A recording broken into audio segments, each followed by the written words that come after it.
De costas para a plateia. De Costas para a Plateia é o podcast das boas pessoas. Liderança, finanças, marketing, empreendedorismo, tecnologia. Temas complexos abordados de forma simples e descontraída.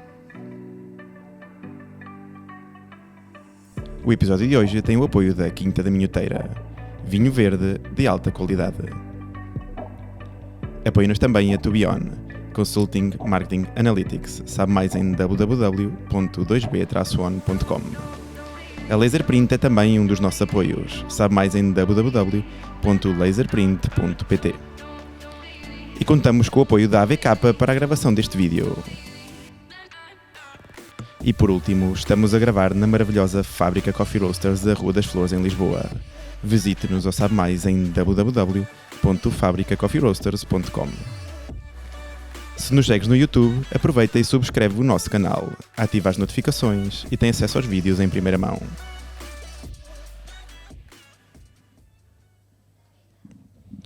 Bem-vindos a mais um episódio do podcast de Costas para a Plateia.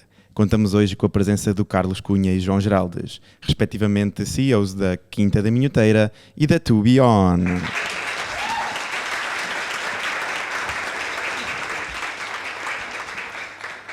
Carlos, João, muito bem-vindos aqui ao nosso podcast. Aqui o Carlos é a segunda vez, portanto a terceira começa-se a pagar uma conta extra. No vosso caso não se pode aplicar porque vocês são dos sponsors premium aqui do nosso podcast. Portanto, muito obrigado não só por estarem presentes, como também pelo apoio incrível que vocês têm dado desde a existência e criação deste podcast. João, bem-vindo. Carlos, bem-vindo. E eu gostava que vocês começassem por se apresentar. Posso começar aqui pelo Carlos, só por ordem alfabética, quem é na escola já está habituado. Obrigado, João, também nós pelo teu convite novamente e muito sucesso para este teu projeto que acho que é fantástico e admiro a tua sapiência e a tua persistência e portanto não quero deixar de dar os parabéns pelo projeto. Relativamente a mim, portanto Carlos Cunha, sou natural do Porto, comecei a minha vida académica na Faculdade de Economia do Porto com o curso de Economia. Depois enverdei a trabalhar em marketing e vendas em multinacionais, comecei pela Procter & Gamble, uma grande empresa de grande consumo, com grandes marcas de grande consumo. Depois tive 10 anos na Sonai, que é uma excelente escola, e sempre em marketing e vendas, e aí senti que deveria tentar ser mais alguma coisa. E comecei por ser diretor comercial da Philips, Consumer Lifestyle em Portugal. Conseguimos dar a volta ao negócio numa empresa icónica e com grande implementação na Europa. E depois fui dar um cheirinho à indústria farmacêutica, a medicamentos não sujeitos à receita médica, também foi muito interessante. E agora sou empreendedor, e sendo que estou ligado à restauração, à McDonald's e também, que já é um negócio de família, ao negócio dos vinhos verdes com a Quinta da Minhoteira. Antes de passar aqui ao João, como é que surgiu o gosto pela parte da liderança e pela parte da gestão?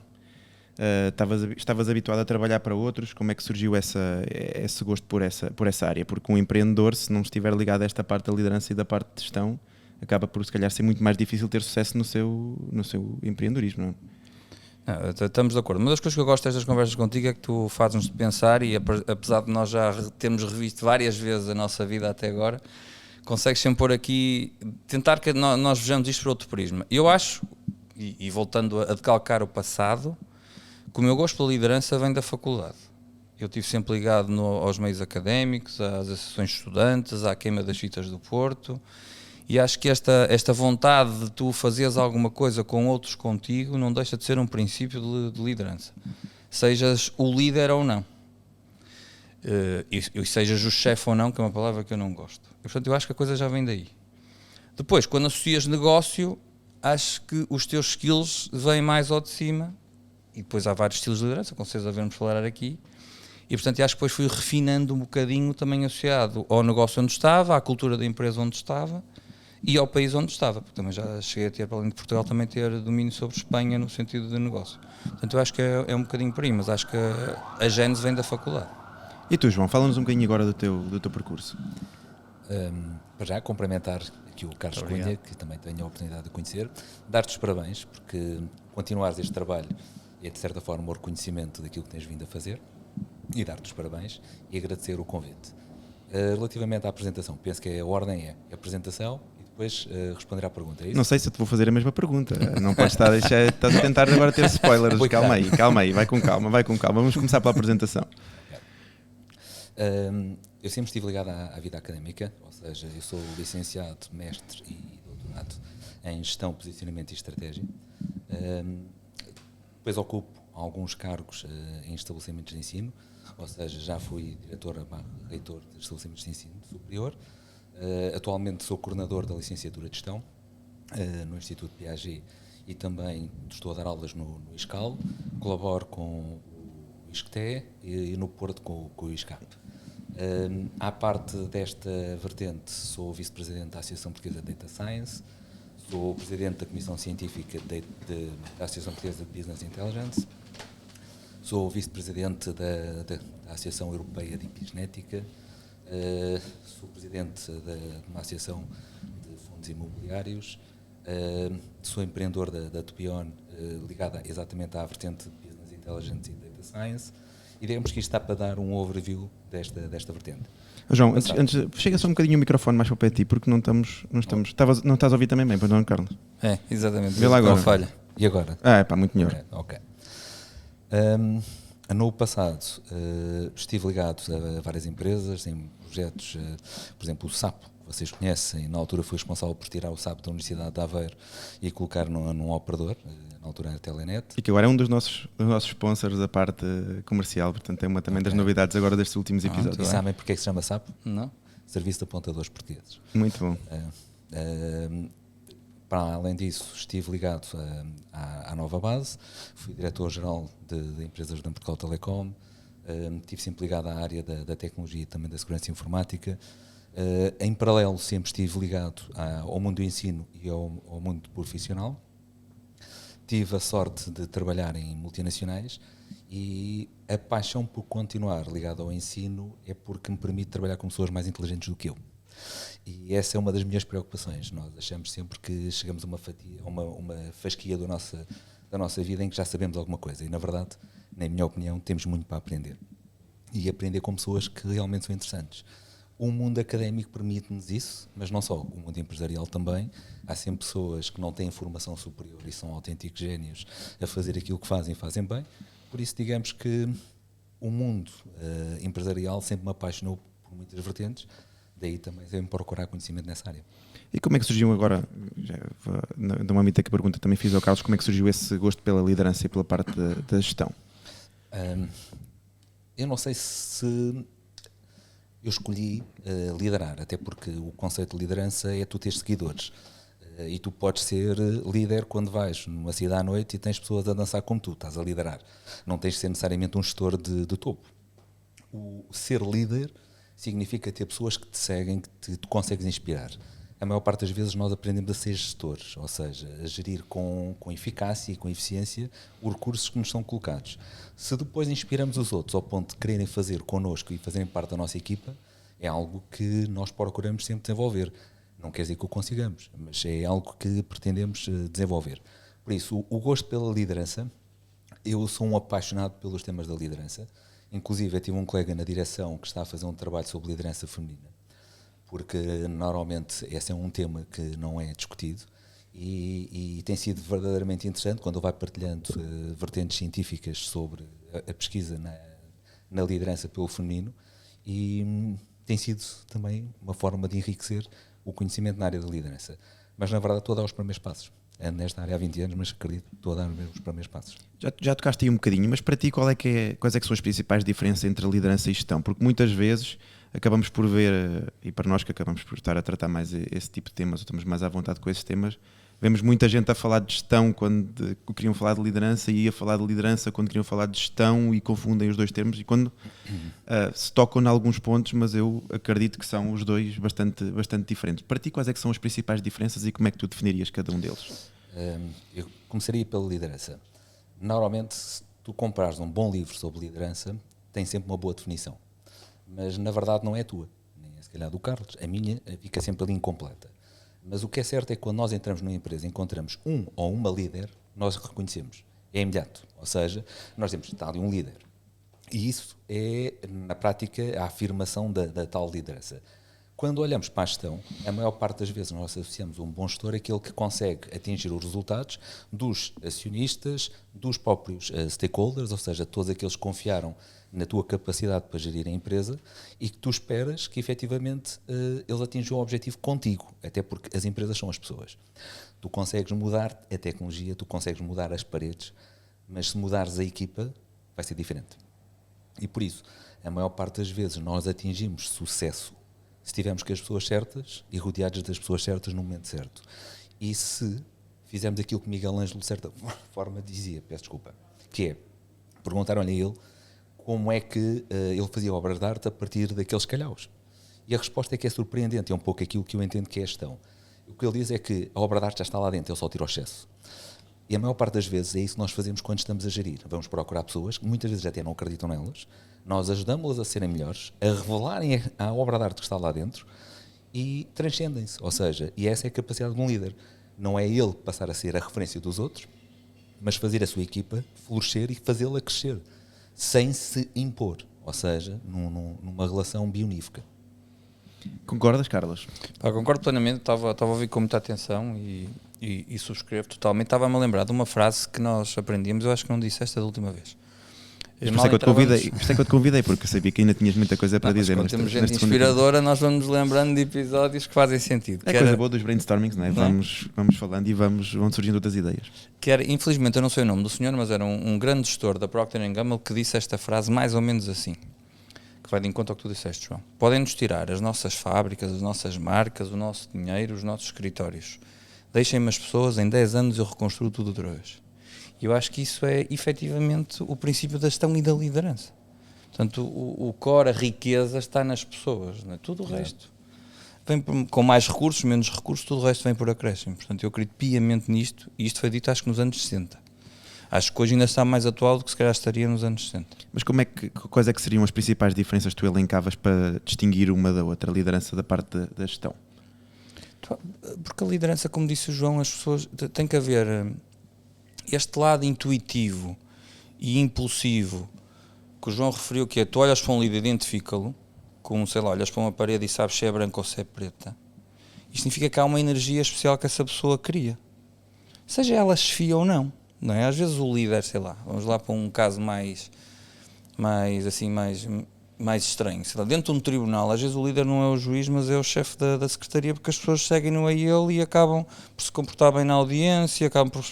Faço-me entender, nem sempre o líder é o chefe. Eu acho que tu sentes isso na energia que envolve as pessoas e que essa pessoa consegue, e na minha opinião também, transformar a energia negativa em energia positiva.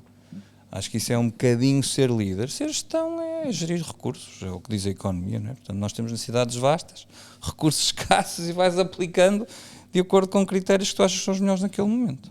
Tu achas que para alguém que empreende tem que ter um bocadinho de líder e um bocadinho de gestor, ou se tivesse que escolher uma das áreas, qual é que tu achas que deveria apostar mais? Liderança. E depois ias contratar o gestor. E tu, João? É uma boa pergunta. Mas se me permite voltar aqui atrás. Se eu te perguntasse qual é a definição de mulher bonita, tu tinhas uma. O Carlos tinha uma e eu tinha outra. Mas se entrasse aqui uma mulher bonita, nós damos aquela gira. Certo? Ou seja, é um pouco a liderança. Cada um tem a sua definição, mas quando está presente a gente percebe. Consegue reconhecê-la, não é? Totalmente de acordo. Ou seja, é um pouco assim. Voltando à tua pergunta, eu tenho acompanhado muitos projetos de raiz, inclusive também faço parte da Net Mentora, onde apoiamos projetos em 30 países. E a maior parte das vezes, aquilo que eu pergunto a alguém que quer fazer um projeto, não é aquilo que tu estás à espera, é quando é que deixa de ser projeto. Porque a maior parte das pessoas acredita que tem um projeto para a vida. Acredita que o projeto vai viver para a vida inteira.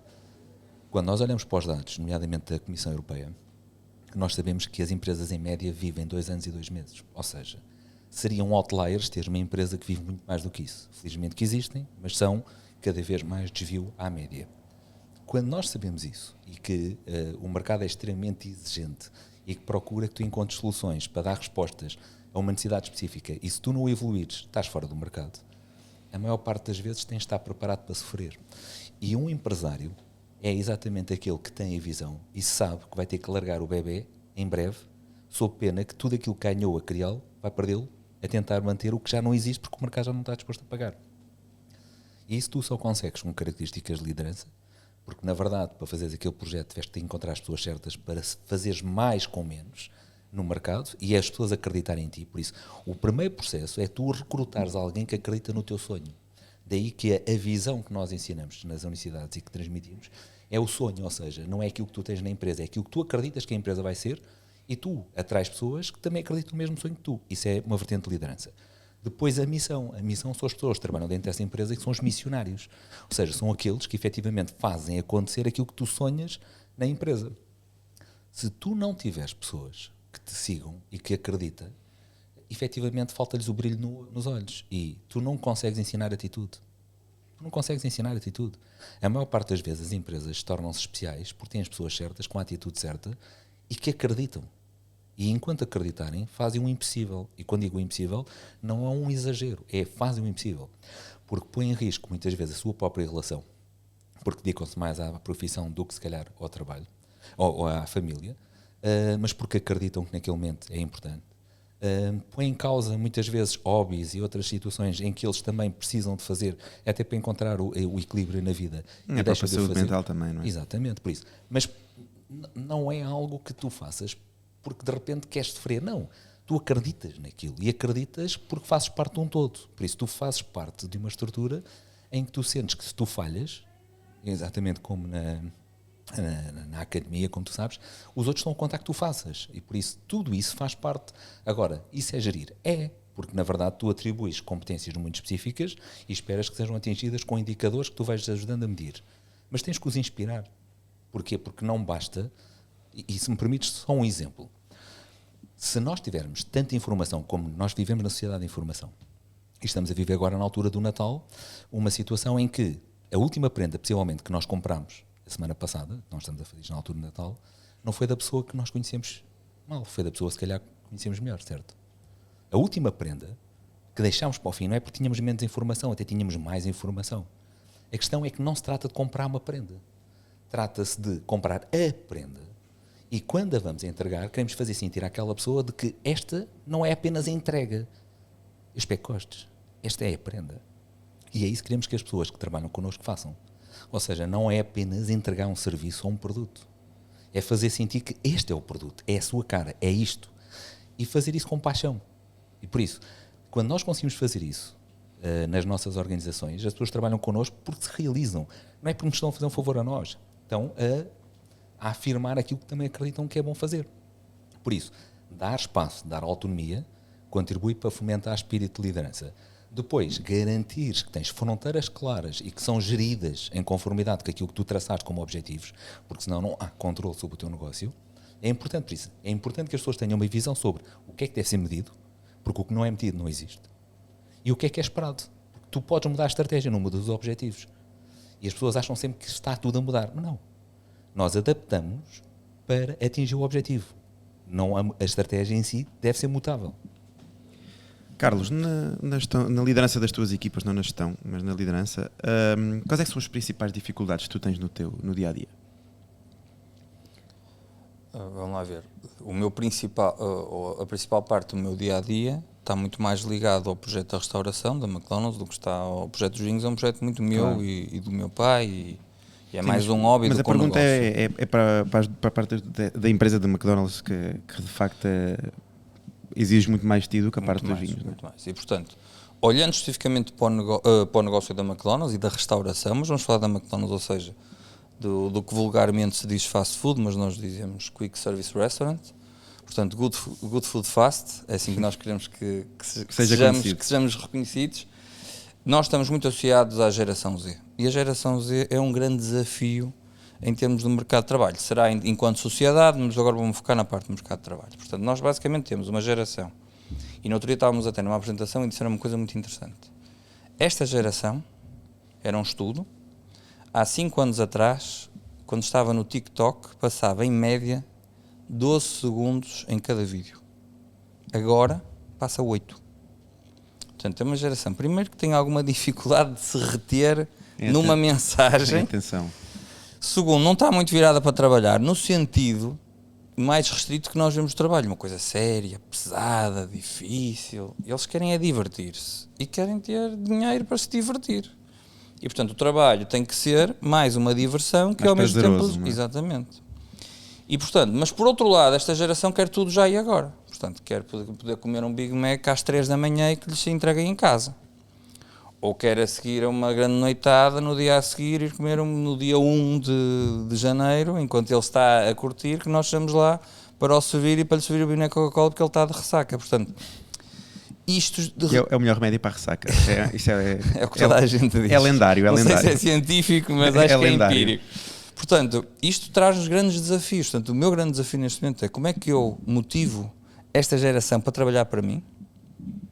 E, portanto, hoje toda a gente que eu conheço, vamos falar assim da sociedade ocidental, portanto, da Europa, dos Estados Unidos, todos, qualquer setor se queixa que não tem mão de obra para trabalhar, desde o médico ao engenheiro, ao enfermeiro ou ao funcionário da McDonald's. Toda a gente, não é? Toda a gente. E, portanto, como é que tu motivas estas pessoas para trabalharem para ti? Ponto 1. Como é que tu os retens para eles trabalharem para ti? Ponto 2. Ponto 3. Como é que eles vão entregar bem o teu produto, a tua promessa, à geração que é quem consome mais o meu produto? E, portanto, obviamente que eu não sei, nem eu, nem ninguém sabe esta solução, mas uma coisa nós sabemos, e nós McDonald's sabemos, nós temos de fazer muito diferente do que fizemos até agora. Se fizermos exatamente o que fizemos até agora, se tratarmos exatamente como tratamos até agora, vamos ficar sem pessoas para trabalhar e depois vamos ficar sem clientes. Porque estes também são os nossos principais clientes e, portanto, eles querem fazer parte da marca, eles querem sentir, e nós somos uma marca massificada, eles querem sentir que nós pensamos em ti enquanto indivíduo e não pensamos só em ti enquanto massa. Eles querem ser ouvidos, eles querem ter influência no produto que estão, neste caso, a consumir. Portanto, é um bocadinho por aqui, estamos um pouco perdidos, mas estamos a tentar. Portanto, a estratégia está lá. A estratégia, nós queremos conseguir convencê-los e não contratá-los. Convencê-los a estar cá e a fazerem parte do nosso projeto. Como? Acho que não encontramos a solução. E se calhar não há uma solução. Haverá Mas também várias. acaba por ser uma motivação, não é? Claramente. Este negócio é muito desafiante, é muito giro. É a palavra que eu encontrei. É giro, estás a ver? Isto faz-te querer levantar da cama e querer ir trabalhar. E tu, João, é engraçado porque a tua equipa, eu estava a vir a falar da equipa aqui do Carlos, mas a tua equipa, que eu já tive o prazer de conhecer alguns, já tem pessoal já meio mais velho do que esta geração. Principais dificuldades é que tu encontras na liderança do teu dia-a-dia? Mas as dificuldades são semelhantes, apesar de serem mais velhos, porque estão ligados ao setor das tecnologias e por estarem sempre a pensar no futuro, têm um mindset diferente, se calhar, da pessoa média daquela idade. E eu estava a ouvir o Carlos aqui a falar, mas aquilo que nós estamos a notar é que, efetivamente, a geração Z, mas não só... Espera aí, João, isto aqui... Isto vai cair. Vou fazer aqui uma pausa. Vai lá. Não é pausa nenhuma, porque vai continuar a gravar. Não. Só prova que o podcast tem queda para isto. Os problemas do direito. É bom, coisa boa. Tá? Desculpa lá, João. Tá bom, agora é só ajustar aí. Pronto. Já está. Força, Ok. desculpa lá. Não, Isto é magia, mas isto é assim. É, magia do direito. não, e faz parte. Já tive episódios onde faltou a luz, portanto... Gerir faz parte. Mas é engraçado, desculpa, João. Improvisar. Eu converti o raciocínio, depois quer que tu repitas novamente, mas vou contar um episódio que aconteceu quando eu estava a gravar, não o anterior, mas o anterior a este, em que estou a apresentar, eu estava a gravar em direto na fábrica do Porto e com a loja a laborar em completo. E eu estou a dizer que o episódio estava a ser gravado em direto e que podia acontecer alguma coisa, e há um gajo que vai com uma bandeja e se esbardalha todo nos degraus. Portanto, isto é... Tem que haver assim uma situação destas fora da box Isso em na cada um dos audiência. episódios. Isso na audiência. Claro. Mas não dá porque eu não estava a filmar, só soube o barulho. E eu- Mas se tu disseres que depois arranjas o vídeo, Claro. fico mais espera. Pois, mas 8 segundos, eu já não gosto, sabes, eu não não pode gosto. ter mais de 8 Não, segundos. eu não gosto de mentir, João, desculpa. Desculpa lá. Mas é esta geração now, por isso é que a Vodafone que identificou isso há muito tempo. Há coisa de 8, 10 anos, eles já tinham o now. O now porque, assim, na verdade, nós notamos que, por exemplo, os jovens são capazes de ir a um concerto. Eles não vivem um concerto, eles filmam para os amigos verem que eles estão a ver o concerto. Quando, na verdade, os pais estão verdadeiramente a ver o concerto. A maior parte deles está a olhar para o concerto. E quando lhes pergunto se eles gostaram, eles disseram sim. Mas não viveram o concerto. Ou seja, Quer dizer, faz parte da experiência deles. é uma experiência diferente da nossa. E eu não O problema estou a dizer que é melhor ou pior. é quando nós vemos o concerto com os telemóveis à nossa frente, que só conseguimos ver o concerto no ecrã dos outros. Isto hoje em Mas dia é essa é a uma realidade. praga inacreditável. Mas é a realidade. Ou seja, Nós temos de nos adaptar, efetivamente, à nova realidade. O cliente quer ser tratado de forma especial. Nós, pela primeira vez, vivemos a sociedade da informação de forma que nunca tivemos no passado. Quando nós não pagamos pelo serviço, nós somos do serviço, e por isso, esta geração, quando digo esta, incluiu-me a mim também, nos últimos 10 anos, nós cedemos muita informação nas redes sociais. E por isso, é natural que nós tenhamos informação sobre cada um dos sujeitos, como nunca tivemos antes. Marcas como a McDonald's, que têm a capacidade de investir em soluções para trabalhar toda a parte analítica do que é que o cliente quer, como é que quer, em que momento é que quer, e fazer o lookalike, ou seja, o que é semelhante àquela vertente. Nós vamos caminhar claramente para o processo de robotização. Porquê? Porque na vertente de gestão, o que faz sentido é tornar o ato... Não estava programado. Mas o ato de servir normalizado, mas a um preço mais affordable, ou seja, se eu for competitivo, eu estou a arrumar com a minha concorrência porque eu consigo oferecer a mesma coisa, ou melhor, com mais qualidade, com um preço mais baixo, o que obriga a corrê-los para o prejuízo. E é natural que aquela rotação que acontece, por exemplo, numa fatia muito importante, por exemplo, o McDonald's, que são aqueles jovens que efetivamente precisam daquele rendimento extra para fazer face às suas experiências, é uma tendência que no futuro isso possa vir a ser substituído por o que lança um desafio para estes jovens. Pois, a ponta é esse, o que é que eles vão fazer? Sim, o que é que eles vão fazer? Eu não tenho a resposta, mas uma coisa sabemos, é assim, sempre que nós fomos fatalísticos no passado, o ser humano ensinou-nos que não é bem assim. Ou seja, sempre que nós achámos que as coisas iriam ser muito más, na verdade, nunca foram tão más como nós dizíamos. Os jovens têm uma capacidade acima da média. Por exemplo, algo que para nós nos faz confusão, eles conseguem falar connosco e estarem a responder a alguém numa rede social, ou melhor, no instant messaging, ou seja, um Messenger, um Telegram, whatever. Nós não conseguimos.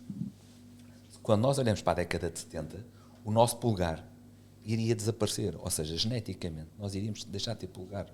O polegar hoje é um dos dedos com maior mobilidade que nós temos na mão. E porquê? Por causa da consola de jogos, por causa dos telemóveis. Bem, a evolução... Vamos ficar doentes, Carlos. Sim, não me digas. A indústria farmacêutica já tem solução para isso. Não foi ao caso que eu deixei naquela cadeira. Eu pensava que eu vi logo aquela tosse assim. E escolho logo pelos sintomas quando me entram ali pela porta. Assim, não, aquela cadeira fica malta doente, eu fico aqui afastado. E a oferta não tem que pagar mais nada por Se eu soubesse, tinha-te feito um chá de menta em vez do café. Exatamente. Pá. Sim, e dava jeito. Voltando só à pergunta para terminar.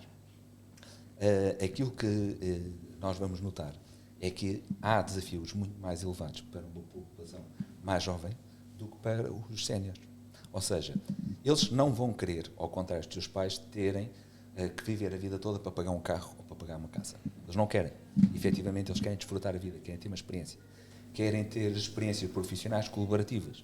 E, se possível, remotas. Ou seja, não querem trabalhar a um horário fixo e com aquele horário.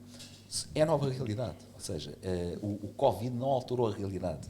Era uma realidade que efetivamente acelerou com o Covid, mas essa nós não conseguimos mudar tendências com 2 anos. As tendências já lá estavam. O mercado de trabalho tem um desafio enorme. Ou seja, aquilo que nós vamos notar é que para motivar jovens para estarem nas nossas empresas, nós temos que dar muito mais do que dávamos no passado. E isso implica, se calhar, a tal questão da liderança, muito mais do que da gestão. A preocupação com a carreira de quem está connosco, a preocupação de onde é que vais trabalhar a seguir, assumido, ou seja, que ele não vai estar sempre connosco, ele ou ela, ou seja, fazer um plano de carreira, ajudar as pessoas a crescerem, faz se calhar parte do papel do gestor, ou do líder. E isso vai mudar o paradigma. Porque já existem pessoas biónicas neste momento. E a tendência é porquê? Porque as pessoas biónicas têm uma capacidade cognitiva acima da média e tu pagas mais por essa capacidade. E cruza a capacidade cognitiva com a criatividade, que é aquilo que caracteriza, de certa forma, o ser humano. Se bem que, neste momento, já temos algoritmos que são capazes de ser criativos e que aprendem a ser criativos, o que é curioso. Como o ser humano é, na base, reações químicas, com um bom equipamento, nós conseguimos antecipar o comportamento do ser humano com base nessas reações químicas. Por isso, o novo futuro vai ser claramente diferente, vai ser muito desafiante, e é possível porquê? Porque temos 5G, que vai revolucionar completamente o nosso mercado, porque temos tecnologias imersivas que vão passar a fazer parte da nossa realidade, muito em breve, porque temos os dados que podem ser cruzados em tempo real e que podem estar desde os nossos óculos até num ecrã, num tablet, no que for, num device e num wearable. Por isso, as experiências vão ser muito mais ricas no futuro e com preço mais baixo. Ou seja, os negócios... Vão ser massificados, não é? Sim, mas os negócios vão ter que suportar isto. Ou seja, têm que investir para serem mais com menos, porque o cliente não paga mais. Vai querer sempre pagar menos. Carlos, que conselhos é que tu darias para alguém que está agora a abraçar a liderança? Especialmente a liderança de equipas ou que está a pensar em empreender e que vai ter que necessariamente liderar alguém. Que conselhos é que tu deixarias? Em termos de... Eu acho que estás a mostrar aí várias coisas. Em termos Eu de liderança... gosto. Em termos de liderança, e deixa-me focar na liderança, do que eu tenho sentido e do que eu tenho experienciado enquanto empreendedor, acho que é muito importante, algo que se falava, mas se calhar agora criou-se, acho que melhor o conceito da empatia. Cada vez mais é importante, e até porque estamos aqui a falar e desta geração, tu conseguiste colocar, acredites ou não, concordes ou não, colocar-te nos pés do outro. Para mim isto é o conceito de empatia.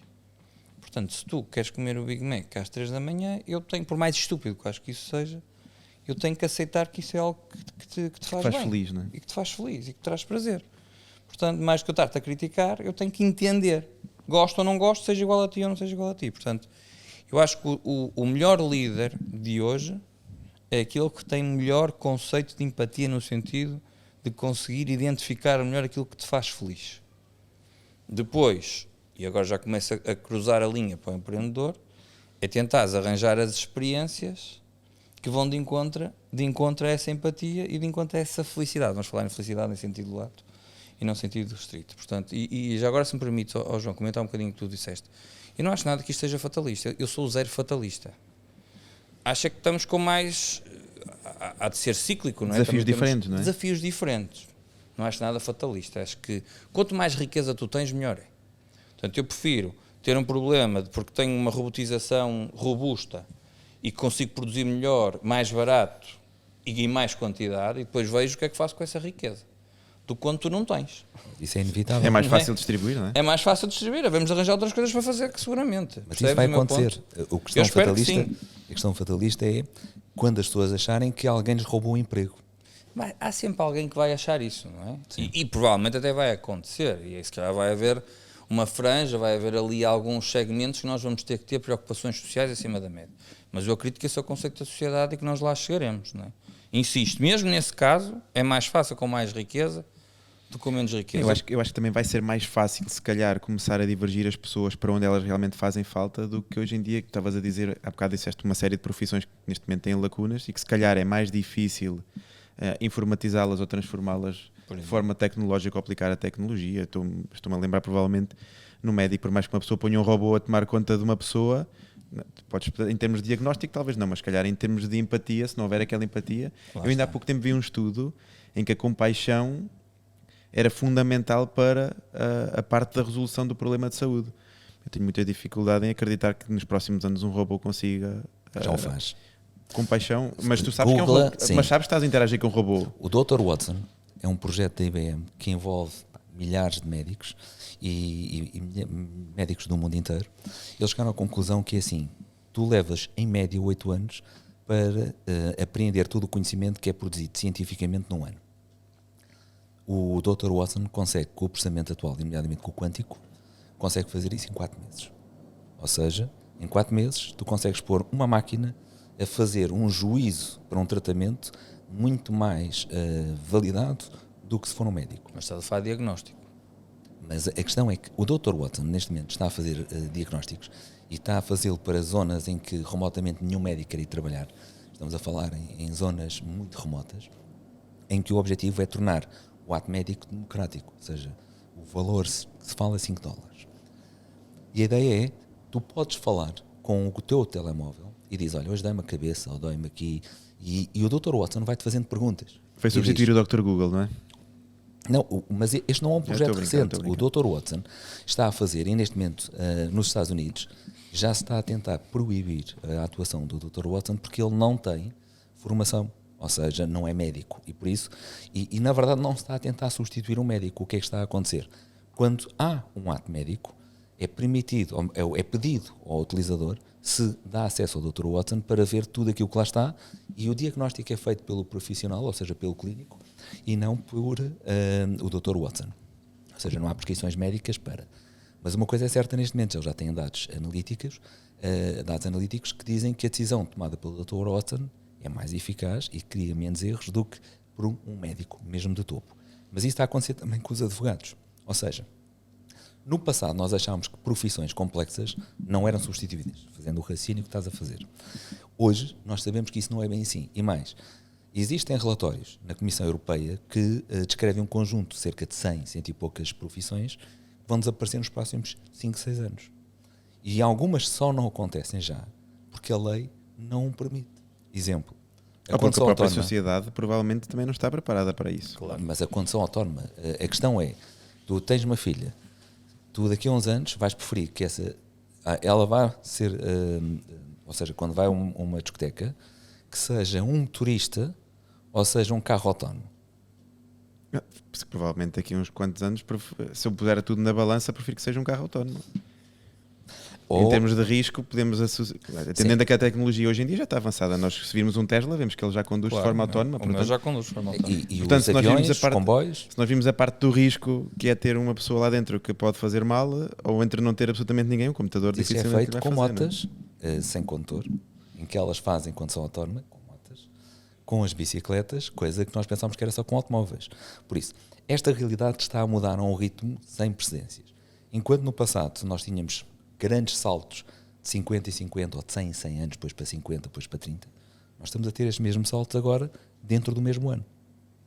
E com, neste momento, a capacidade de computação, com a informação que tu tens, é um desafio enorme, neste momento, de rivalizares, porque há um conjunto de serviços que vão passar a ser oferecidos a um preço incrível.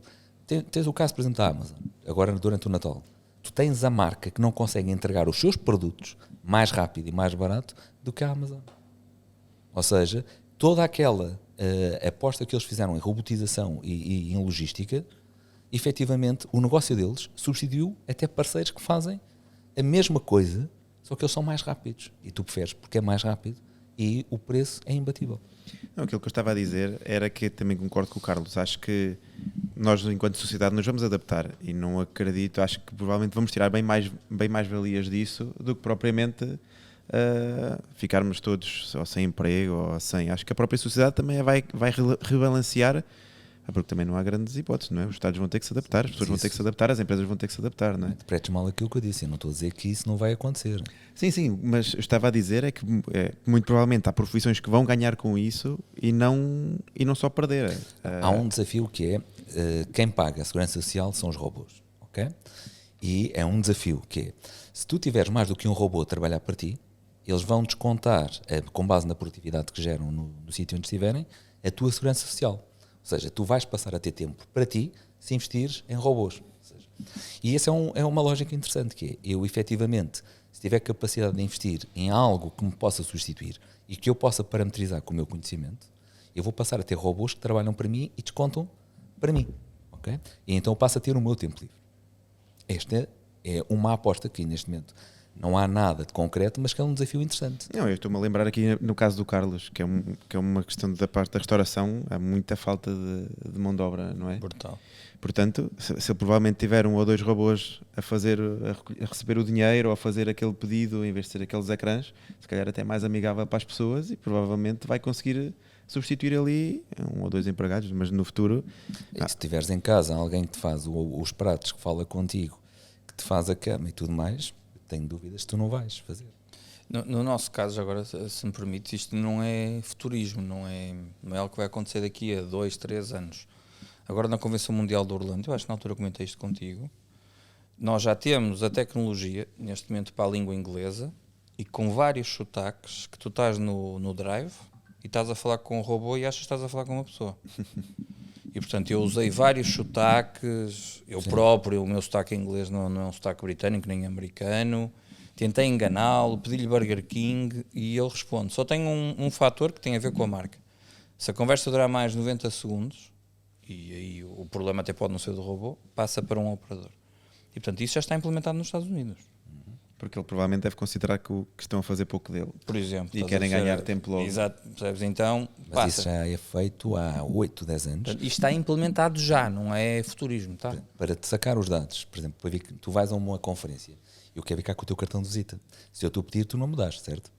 Mas se eu te der a hipótese de, por exemplo, tudo aquilo que foi dito nesta conferência, tu receberes em papel ou receberes no e-mail, tu dás-me os teus contactos para te enviar. Claro. E isso está a ser feito com robôs, ou seja, consegue-se normalmente em língua inglesa, faz-se o voice recognition, faz a tradução para texto e faz perfeito, ou seja, aquilo que é dito não é aquilo que é escrito, ou seja, é feita a correção para um inglês correto e é enviado, e eu faço isso porquê? Porque é ficar com os teus dados. Claro, portanto, eu insisto, ter mais riqueza é melhor do que não ter riqueza. Os grandes problemas da sociedade foi quando não tínhamos riqueza.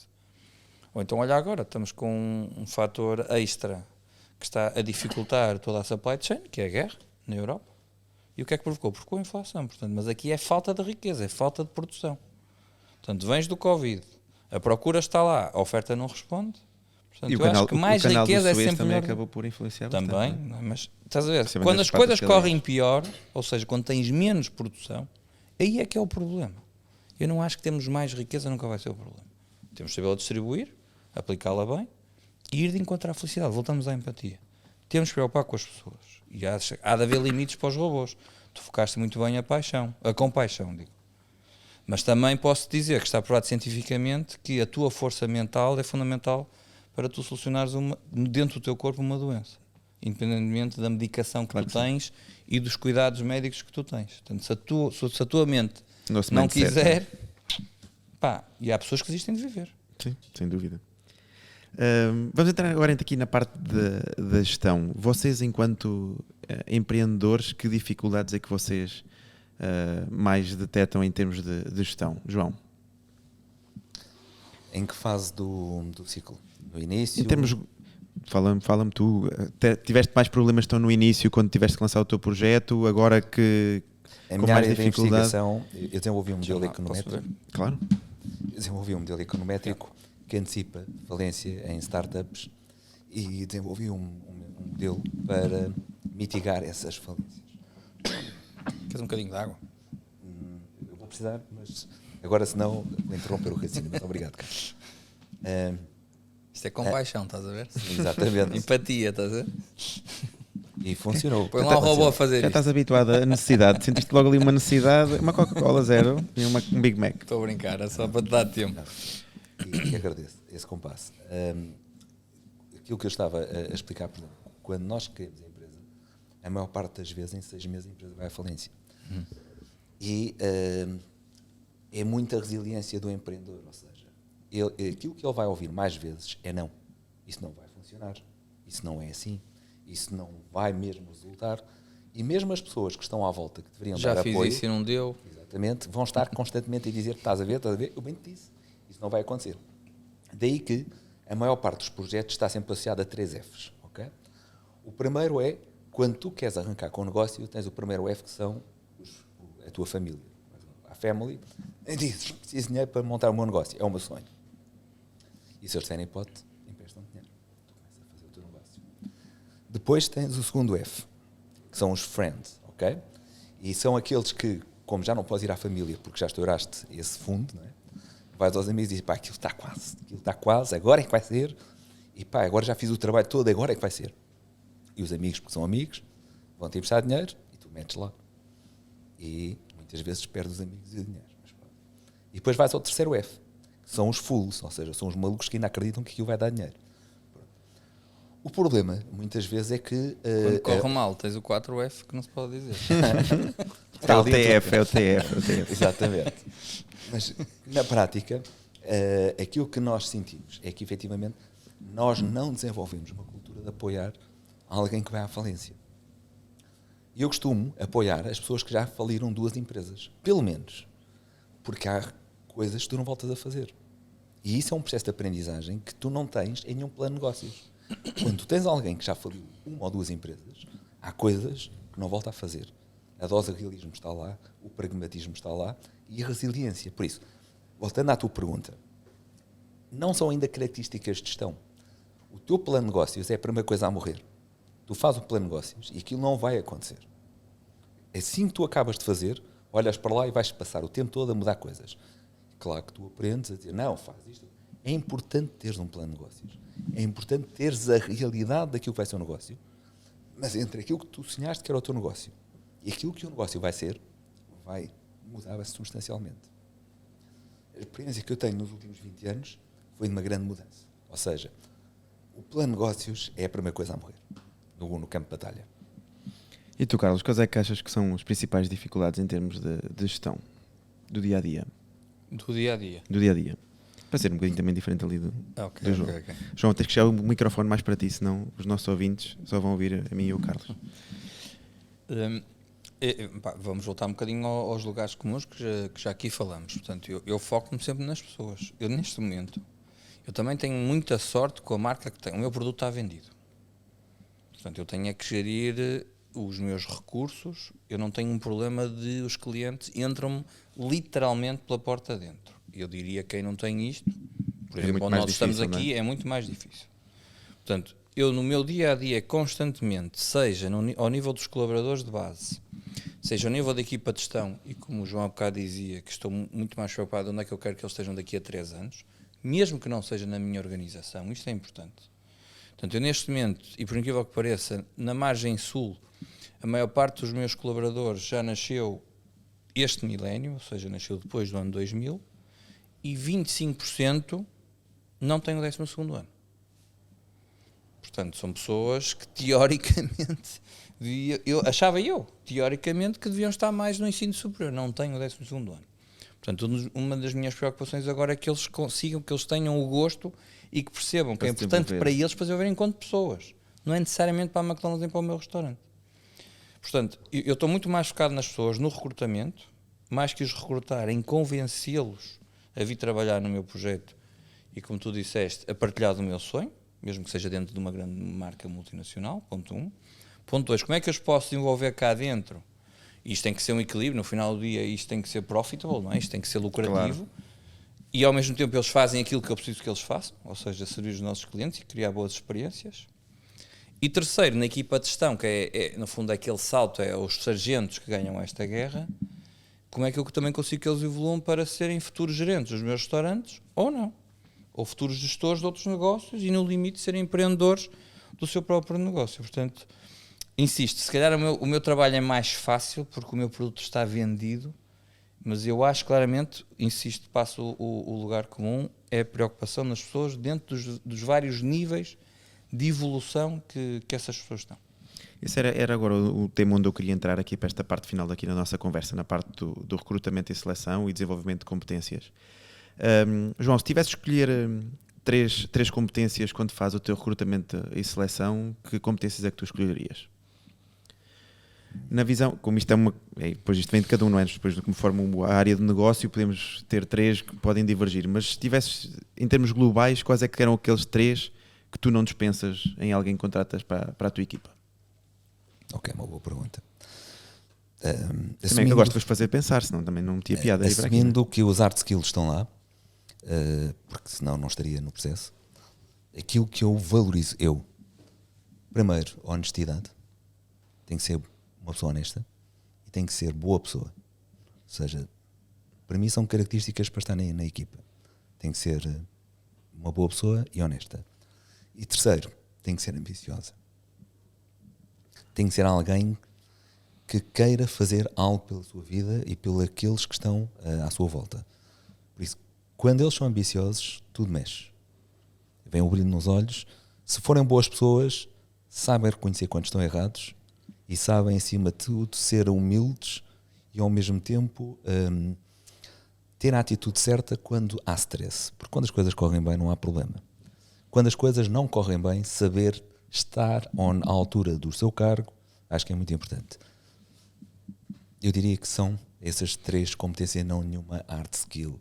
Ou seja, eu raramente olho para o currículo, na entrevista procuro porque é que eles estão ali. Mas quando tu falas em boa pessoa, O que é que tu queres dizer exatamente? É fazer o bem ou fazer bem feito? Não, ser mesmo boa pessoa. Ou seja, tu estás preocupado. Deixa-me ver se eu consigo perceber. Para mim, aquilo que eu... É conceito de boa pessoa, percebes? Muda com a cultura. Estou a ver se percebo o teu raciocínio. Deixa-me ver se então se eu acerto o que é que ele está a pensar. O que é que ele estava a pensar. Ele, no sentido de fazeres o teu trabalho sem tentar prejudicar o outro, teres uma educação que te faça com que não hajas com malícia, é nesse sentido? Eu dou um exemplo concreto. Então, Nós contratámos o ano passado, nós contratámos em outubro uma pessoa top em termos de segurança, em segurança informática. Segurança informática. E, claro que nunca perguntámos, até porque não tínhamos que perguntar, ele estava na lista de espera para fazer o transplante de um rim. Houve um acidente grave na ponte e a pessoa que acabou por falecer era compatível com ele. Informou-nos que iria ser hospitalizado, foi sensivelmente em novembro, e obviamente que durante quase 8, 9 meses não pôde trabalhar. Para além daquilo que a Segurança Social lhes pagava, nós complementámos tudo para que a família dele não tivesse preocupações nenhumas. E porque ele também era boa pessoa e porque foi uma atitude que nós salvaguardamos. Quando ele voltou a trabalhar, 2 meses depois o cliente quis ficar com ele. E nós transferimos integralmente tudo porque era melhor para ele, porque ia trabalhar para um banco do que estar na nossa empresa. Se nós quiséssemos pensar no espírito puro de gestão, nós teríamos que ter o payback daquele investimento que fizemos, até porque foi um forte investimento, mas metemos isso em prol da pessoa. E não fizemos disto nem sequer bandeira, nem dissemos a mais ninguém que estamos a fazê-lo. O que é certo é que ele partilhou com o resto dos colegas e mudou muita coisa na forma de estar na empresa.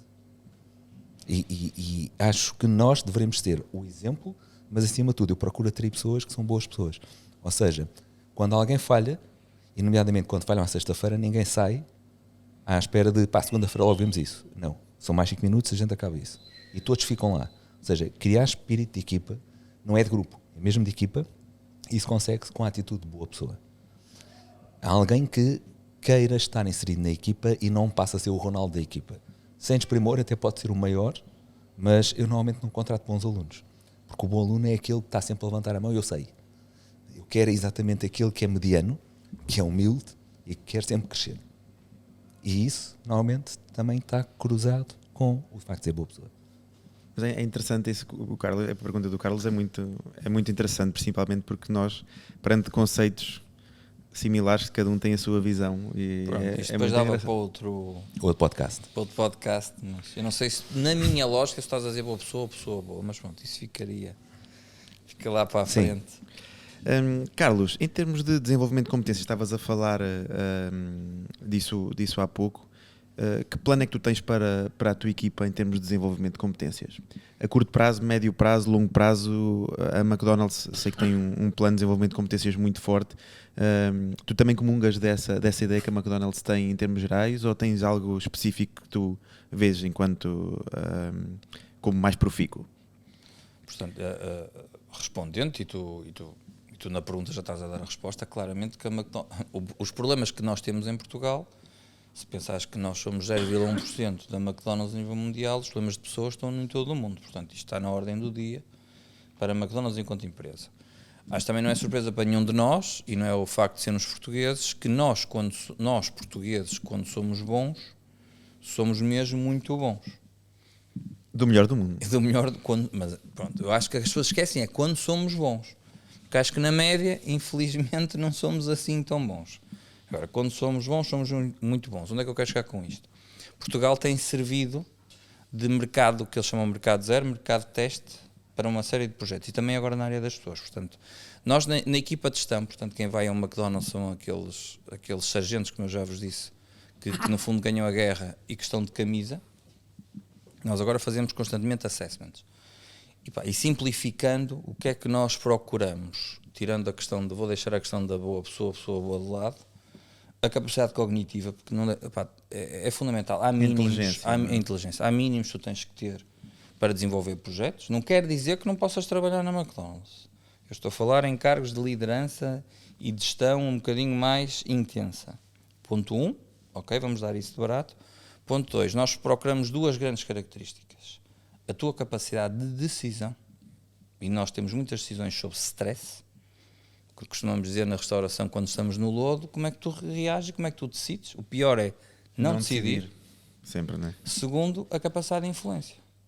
Como é que tu nesse cenário decides e consegues, em vez de ser um ditador, eu estou a exagerar, que é para fazer valer o meu ponto, como é que tu consegues que a equipa, que normalmente estamos a falar no McDonald's, estão 20, 30 pessoas. Comandar em vez de mandar. Exatamente. E que eles vão atrás de ti naquelas decisões que estás a tomar. E portanto, e estamos agora, eu acho, pois cada empresário, e neste caso cada franqueado tem a sua forma de atuar, eu vou muito por fazer experiências fora do local de trabalho. Mais do que salário, eu estou a apostar muito nisso. Quer seja o paintball, quer seja Os cards. os karts, estás a perceber muito e ver como é que eles reagem, ver como é que interagem com os outros, misturar restaurantes diferentes, equipas diferentes. Eu agora fechei um restaurante para remodelação. Foi espetacular a forma, eu misturei várias equipas dentro de outros restaurantes, como eles se ligaram, como eles viram, olha, aqui temos outras ideias que queremos aplicar no nosso restaurante. E acho que cada vez mais é um bocadinho por aí, mas é tentativa e erro. Eu acho que isto aqui não há fórmulas mágicas. Não há fórmulas mágicas. Quem tentar mais depressa, com empatia, vai ter melhores resultados, mas também vai ter dissabores. Depois, como tu disseste bem, temos que aprender com o erro. A mim o que me chateia é que tu repitas no mesmo erro. Agora, errares, porque estás a fazer coisas novas. São erros novos. Estás a tentar, não é? Estás a tentar. Agora, estás a fazer sempre o mesmo erro. Caramba, tens esta situação, estás a fazer o mesmo erro, isso é que nós não podemos aceitar. Isto é um bocado uma deficiência cognitiva, não é? Ou pelo menos alguma lacuna. Mas se for, então tirou da decisão. João, o que é que tu achas relativamente ao lifelong learning? Achas que é importante nas pessoas que trabalham contigo que elas possuam essa apetência por tentar aprender ao longo do tempo? Ou tu achas que o facto de já ter uns hard skills muito, muito definidos e alguns soft skills também já bastante definidos, achas que é o suficiente? Eu acho que não é opção. Ou seja, mete o microfone, há bocado estava melhor. Sim. É isso, mas tu não tens opção. Neste momento, com a sociedade como está a ser desenvolvida, a única forma de tornar apetecível para o mercado é teres alguma coisa que o mercado procura. Isso tu consegues com um processo de aprendizagem contínuo. Por isso, mesmo numa licenciatura, aquilo que se hoje acredita, nomeadamente nos cursos mais tecnológicos, é aquilo que tu aprendes no primeiro ano está obsoleto no terceiro. Se tu não aprendes a aprender, se quando terminas o curso achas que sabes alguma coisa, tens a vida complicada. E o mercado não te dá segundas hipóteses, porque dá-te uma boa hipótese, se tu não estás à altura da oportunidade, ficas com o rótulo. E este mercado não tem zero, ou seja, toda a gente conhece toda a gente. E quando digo este mercado, não é o mercado nacional, mesmo o mercado europeu, ou seja... A vida é um T0, não é? Ainda agora, a beber café, acabamos por perceber isso, não é? A quantidade de ligações que nós temos e vindo cada um do seu lado é inacreditável. Mas isso não deve ser visto de uma forma negativa. Eu acho que nós continuarmos a vida toda a aprender é fantástico. Porque permite-nos, efetivamente, evoluir como seres humanos. Permite-nos aprender coisas que só é possível com esse conhecimento. E daí eu estar a dizer há pouco, no início, que estarmos rodeados de pessoas mais inteligentes do que nós faz-nos pensar. Por isso, a tua resposta não é, na minha opinião, opção. Tu tens que aprender a vida toda. Até porque é assim que o mercado te vai buscar, porque tu vais acrescentar algo que a maior parte ainda não tem. E tu, Carlos, comungas? Estou totalmente de acordo. E nisso a Procter & Gamble, desde o início, que já fazia isso. Portanto, estamos a falar, eu entrei na Procter & Gamble em 98. E lembro que na altura até fiquei um bocadinho chocado, uma empresa de marketing e vendas, não é? E que diziam que não interessava qual era a origem da tua licenciatura. Tinham farmacêuticos, tinham veterinários, na altura, estamos a falar há 25 anos atrás, quase. O que interessava era a tua capacidade, o que é que tu fizeste com aquilo? A tua capacidade de aprender. E acho que cada vez mais está atual. Exatamente. Portanto, eu não sou académico, nem acho que tenho jeito para académico, admiro muito os académicos. Tive, segundo dizem, numa excelente faculdade de Economia, era a média mais alta, eu não aplico puto daquilo que aprendi lá. Não tenho dúvidas que não tivesse feito na altura 5 anos, eu não teria a capacidade cognitiva e de resolver problemas que tenho hoje. E acredito piamente nisto, por isso é que eu digo que as minhas pessoas têm que estudar. Não é só o que tu aprendes no livro, mas as ferramentas que dá para tu aprenderes. E o cérebro não deixa de ser um músculo e, portanto, precisa ser ginasticado. Tu, no CrossFit, se eu não fizer nada, os músculos atrofiam, claro. E no início dói-te. Portanto, o processo de aprendizagem também tem algo de dor. Depois habituas-te e gostas e dá-te prazer. Vem um lado químico que tu falavas. É interessante porque eu li há pouco tempo, foi um dos pensamentos que me fez pensar, que é assim, há muita gente que adia estudar algo porque eu agora não tenho tempo. A realidade é que o tempo vai passar e daqui a 5 anos vai passar e a oportunidade esfumou-se. Enquanto se aquela pessoa tivesse esforçado naqueles 5 anos, o tempo passa, é uma inevitabilidade, não é? O tempo passa. E quanto mais tempo tu demoras a estudar, mais te vai custar. A questão é essa, é que está tudo interligado. Claro. E uma pessoa inteligente faz uma boa pergunta, não dá uma boa resposta.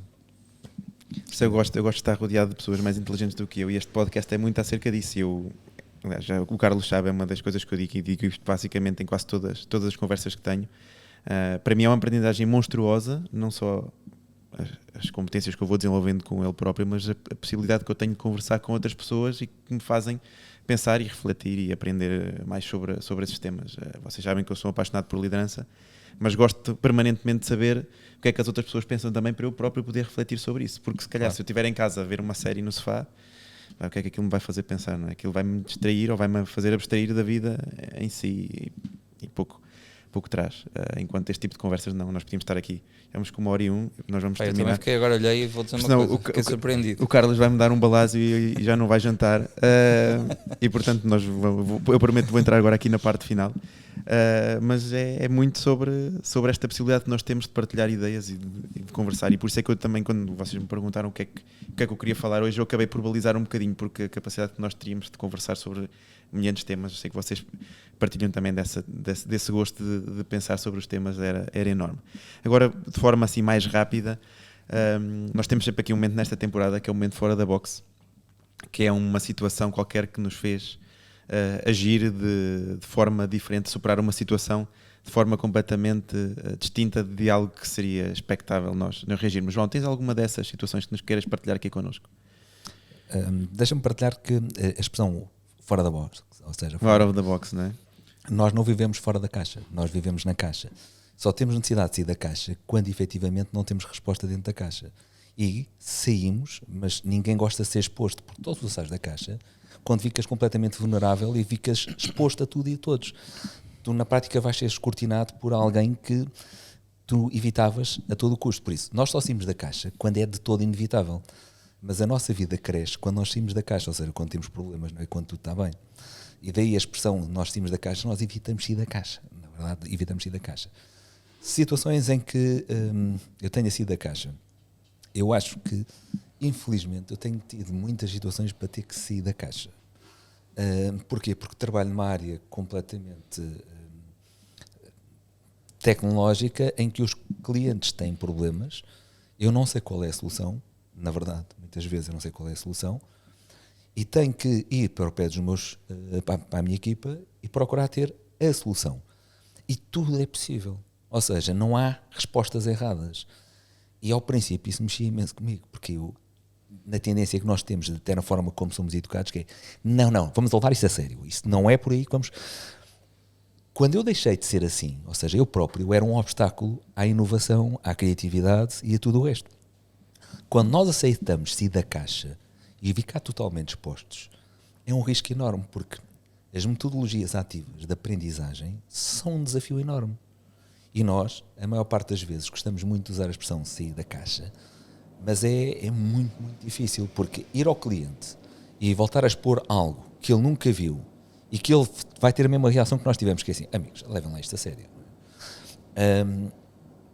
Por exemplo, eu tenho um cliente que nos colocou um desafio e não nos disse que íamos ser concorrentes com mais 2 empresas que estavam na sala, e nós apresentámos a nossa solução com os nossos concorrentes na sala. E depois fez a mesma coisa com os outros concorrentes, ou seja, mandou-nos sentar e disse, agora quero ouvir a vossa parte. E fez isto sistematicamente porque queria ter uma estratégia para o ano seguinte que fosse completamente disruptiva. Eu senti-me muito mal porque nós fomos os primeiros a apresentar e demos claramente barato toda a estratégia, porque na prática eles adaptaram e fizeram um trabalho diferente. A única forma foi exatamente sair da caixa, e fiz-lhes uma proposta que é: criem uma equipa dentro da vossa empresa com 3 quadros que têm como missão acabar com a vossa empresa. Se vocês tiverem uma estratégia que ultrapasse a capacidade desses 3 quadros acabarem com a vossa empresa, garanto-vos que têm uma boa estratégia. E não nos pagam nada. contratem 3 pessoas e tenham nas reuniões e vocês vão ver. Ao princípio, eles sorriram, acharam que era um disparate, mas depois, uma semana depois, chamaram-nos e diziam assim, como é que isso funciona? E fizeram. E de facto, é completamente diferente de estar numa reunião quando sabes que há alguém que tem como missão pôr em causa tudo o que estás a dizer. A forma como tu geres é completamente diferente. A forma como defendes as tuas ideias é completamente diferente. Porque normalmente, nós dentro da nossa equipa estamos à espera que toda a gente diga mãe, é exatamente assim. E depois na rádio a solução já tiveste a ver as liabilities dessa própria... Não, depois sais na rádio Alcatifa e toda a gente diz aquilo não vai resultar. Okay? Mas ninguém diz na tua cara. Ou seja, na rádio Alcatifa diz aquilo não vai resultar. Mas pronto, deixa. Ou seja, muda muito o paradigma. Por isso, sair da caixa, eu acho que essa gestão de stress faz parte da nossa atividade. E sinceramente, quando estou mais do que uma semana de férias, sinto falta desse stress. As pessoas dizem, mas isso não. Sinto falta. A tua esposa está a fazer um mau trabalho. Se não te arranja stress nas férias, vamos ter que tratar disso. Sabes como é que ela escolhe o sítio de férias? Não é com onde não tem Wi-Fi. Não tem roaming. Gosto, é uma boa solução. A Jéssica vai também começar a seguir isso. E tu, Carlos, tens alguma situação que gostasses de partilhar connosco? Isto era o de costas para a plateia, não? O quê? Esta parte. Era. Eu não sou muito bom no fora da caixa, tenho a confessar. Eu acho que sou melhor dentro da caixa, pôr a caixa a funcionar e mandar tipos para fora da caixa. E portanto eu até tenho alguma vergonha de dizer o meu episódio quando ouço o João a falar. Mas portanto, nós em direto ao tema, e só vou falar sobre ele porque já passou há algum tempo, porque não é esse o objetivo, não é falar sobre estas coisas. A McDonald's, aquilo é um exército e as pessoas foram muitos anos a fazer o que os outros te mandam fazer. Ponto. Se tu não mandas fazer, eu não faço. Não pensar sozinho. Claro que nós temos que ter pouca aqui algum proatividade. cuidado. Sim. Era assim. Agora está-se a perceber que isso não chega por 2 razões. Primeiro, estagnas. Segundo, as pessoas não perdem a felicidade de estar no trabalho. Tornam-se em robôs, não é? Um bocadinho, pá. E ficam infelizes. Robotização das pessoas. Cristalizam, não é? Pronto. Mesmo às vezes querem, sem ter a noção que lhes está a acontecer isso. Portanto, uma das coisas que eu disse é, nós temos que conseguir, portanto, o nosso fundador sempre disse, e para mim é uma frase que eu aplico a toda a gente, e a frase não é minha, é importante, que é devolver à comunidade parte do que ela nos dá. Portanto, o Ray Kroc disse isto há 60 anos atrás, e eu acho que cada vez está mais em voga. E isso pode-se fazer, não necessariamente tens que sair da caixa, com pequeninas coisas que normalmente não fazes. Portanto, o episódio que eu vos dar é um episódio básico, simples, que tem a ver com alguém, ou neste caso com uma instituição que nós prezamos muito na McDonald's, que são os bombeiros. E em Portugal, vocês sabem que no verão é sempre uma desgraça. Pronto, eu sempre disse aos meus gerentes, não pode ser só o franqueado e as pessoas da equipa do franqueado a se ligarem à comunidade. Vocês têm que se ligar à comunidade. Nós tivemos um grande incêndio aqui em Palmela, não sei se vocês se recordam. Sim, agora no verão, claro. E eu não tinha noção, quer dizer, tinha por causa do episódio que eu vos vou contar, mas vieram bombeiros de todo o lado do país para aquele incêndio. E vem, pronto, para a autostrada. Clássico. E começaram a parar no McDonald's da autostrada. E eu tinha dito, sempre que vier um GNR ou que vier um bombeiro, se estiver fardado, a nossa obrigação é oferecer um menu. E realmente este gerente teve essa proatividade e ofereceu um menu. Eu não quero mentir, já não lembro qual foi a primeira cooperação de bombeiros. Eles começaram a falar uns com os outros. E para nós foi gratificante. Tu vais dizer, foi isso que apagou o incêndio? Não foi. Mas foi muito gratificante para nós. Tivemos várias corporações de bombeiros a pararem lá e a agradecer-nos de coração, uma coisa que nos custa quase nada. E depois tiraram fotografias connosco, e ainda hoje falam de nós. E eu acho que isto não é um momento fora da caixa, mas eu fiquei feliz que os meus gerentes, neste caso aquele gerente, fez aquilo sozinho. Mas olha que eu vou dizer que é um momento fora da caixa e vou-te explicar porquê. Porque provavelmente 99% dos empresários iam ver isso como um prejuízo monstruoso que tiveram. Mas é boa pessoa. Dá a resposta à tua pergunta. Sem dúvida. Deu a resposta à tua pergunta há pouco. Portanto, é o meu momento de fora da caixa. Fantástico. Se pensasses no lucro, não irias autorizar isso. Não, até podia usar isto como publicidade, estás a ver? Eu só estou a dizer isto agora que já passou há bastante tempo. Tem um valor que não é intrínseco. E não deves fazer publicidade. Não é tangível. É. Por isso é tal a questão da boa pessoa. E tenho a certeza que se eu precisar dos bombeiros, eles aparecem lá. E eu agora já sei quando é que posso ir comer quando estiver fardado. Fardado. E só um menu. Só um menu. Não interessa um menu por dia, dá muitos menus. Prestas uma farda, não sei se me cabe. Já estou a ver a malta toda que anda aí a saltar os velhinhos fardados. Vão primeiro almoçar lá ao McDonald's. Se Lá. poder contar histórias dessas, fica para outro episódio. Nós também não ouvem. Bem, olha, estamos a chegar aqui ao final, vamos com 1h10. Eu já sinto a minha vida em risco, não quero estar aqui a colocar a minha missão em risco. Tenho ainda vários episódios para gravar e muita história pela frente. Não sei se querem deixar uma mensagem final, João, aqui aos nossos ouvintes. A única mensagem é efetivamente sejam felizes, e não é no sentido mais estrito da palavra, ou seja, nós passamos o tempo todo a trabalhar para os outros, não temos tempo para parar para pensar naquilo que fazemos, corremos em solicitações para os outros, e se nós começarmos a ser felizes, se calhar passamos a perceber que muitas das pessoas que estão à nossa volta são elas que contribuem para a nossa felicidade. É começar por aquelas com quem trabalhamos, mas aquelas com quem estão em casa. E por isso, se nós pautarmos as empresas por ter felicidade, eu penso que 2023 e os anos seguintes poderão ser um pouco diferentes. Procurar fazer algo em prol da satisfação das pessoas que estão à nossa volta. Só no primeiro ciclo, acho que não precisamos de mais. Se tivermos a atenção de tornar aquelas pessoas felizes, elas vão querer ficar connosco, não porque o ordenado é fantástico, porque as condições são diferentes, mas acima de tudo tem algo que se calhar não deveria ser escasso, mas que é o reconhecimento, é tal espaço para a afirmação pessoal, é muito nessa linha. Por isso, dar espaço para a felicidade. As pessoas estão muito presas ao 9 to 5 e fazem aquilo só porque precisam de ganhar dinheiro. Eu Carlos, uma mensagem final aqui para os nossos ouvintes. Eu não sei quando é que isto vai para o ar. Mas não há de falta muito, é princípio, segunda, terceira semana de janeiro.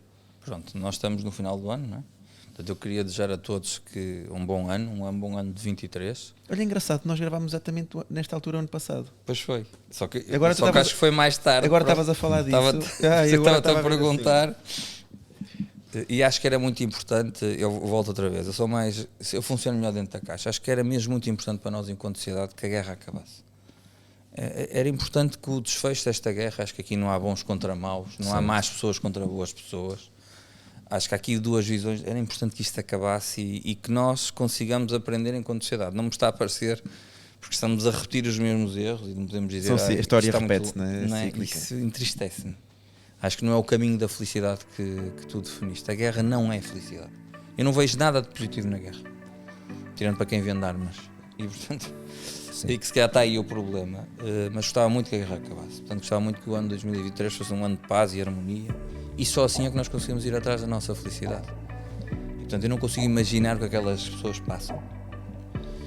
Admiro os dois lados, vamos cá, toda a gente está em sofrimento. Eu não gosto de insistir, apontar os maus de um lado e os bons do outro, como antigamente fazíamos nos filmes. Acho que temos a obrigação, alguma coisa fizemos mal feito, e a obrigação agora de tentar resolver este imbróglio. Portanto, isto era o desejo que eu queria deixar. Um grande ano 23 para todos, para ti também, João. Muito obrigado. As felicidades, para ti também João. E se calhar vamos ver outra vez em 23. E eu queria aqui deixar duas notas. A primeira nota, agradecer-vos mais uma vez, não só a presença aqui, é sempre fantástico. Gostava de ter mais vezes sem ser só convidado para o podcast. Isto infelizmente está a começar a ficar em 2023 estamos a falhar, pá. Corrigir isso. Olha, almocei mais vezes com o João o ano passado do que estive contigo. Isso é uma falha. Eu também acho que uma falha grave. Mas eu falo com o Carlos e meto uma cunha. Boa. Eu sou Carlos Cunha.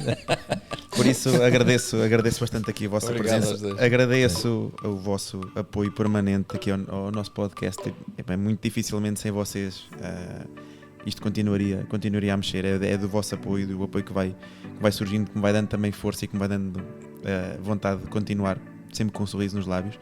Aqui aos nossos ouvintes, para se nos ouvem através, ou se nos veem agora através do Spotify, já sabem, se for no telemóvel, coloquem lá o dedinho nas 5 estrelas. Para nós é muito importante ter um bom rating para que o nosso podcast chegue cada vez mais pessoas. Se nos seguem no YouTube, se nos veem no YouTube, cliquem lá no botãozinho de subscrever, já sabem, é também muito importante para nós essa forma de apoio. Obrigado a vocês que me enviam o vosso feedback de forma diária e que continuam aqui a ouvir aqui os nossos episódios. Se não fossem os ouvintes, para mim era obviamente muito importante, mas é importante que haja pessoas que possam tirar a aprendizagem destes episódios. Isso para mim é o mais importante. Muito obrigado, João, mais uma vez, Carlos, a vocês. Muito obrigado. E foi mais um episódio de Costas para a Plateia.